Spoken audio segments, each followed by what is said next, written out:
વિશ્વ ફિઝિયોથેરાપી દિવસ નિમિત્તે નિદાન અને સારવાર કેમ્પ યોજાયો। નગરપાલિકા અને ત્રિલોક ફાઉન્ડેશન દ્વારા વર્લ્ડ ફિઝિયોથેરાપી દિવસ નિમિત્તે નિદાન અને સારવાર કેમ્પનું આયોજન કરવામાં આવ્યું હતું। આ કેમ્પમાં ડોક્ટર અલ્બાબા ચુડાસમા દ્વારા સેવામાં આપવામાં આવી હતી અને ઉપસ્થિત દર્દીઓને સારવાર આપવામાં આવી હતી, એનું નિદાન કરવામાં આવ્યું હતું।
દર વર્ષની જેમ આ વર્ષે અમે ભાવનગર મ્યુનિસિપલ કોર્પોરેશનની સાથે મળી અને ત્રિલોક ફાઉન્ડેશન ભાવનગર અમે એક સરસ મજાનો કેમ્પનું આયોજન કર્યું હતું, જેમાં બહોળી સંખ્યામાં બીએમસી કર્મચારીઓ તેમજ અધિકારીશ્રીઓએ સરસ રીતે ભાગ લીધો હતો અને કેમ્પને સરસ સક્સેસફુલ બનાવ્યો હતો।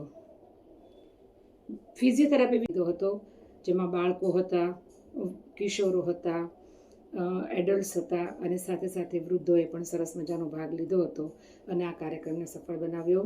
હું આપણા કમિશનર સાહેબની ખૂબ ખૂબ આભારી છું, તેમજ ડૉક્ટર સિન્હા સાહેબ, તેમજ ડૉક્ટર મૌલિક સાહેબ, તેમજ અમારે ખાસ કરીને જિજ્ઞાબેન કે જેઓએ ખૂબ જ સરસ રીતે રસ લીધો, અને હું આપ સૌની ખૂબ ખૂબ આભારી છું અને ભવિષ્યમાં પણ આપ સૌ અમને આવો ને આવો સહકાર આપો તેવું ઈચ્છું છું।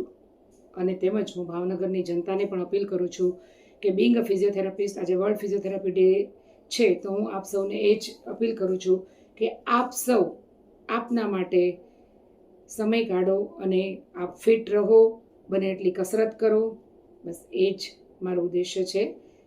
જય માતાજી, જય ભારત।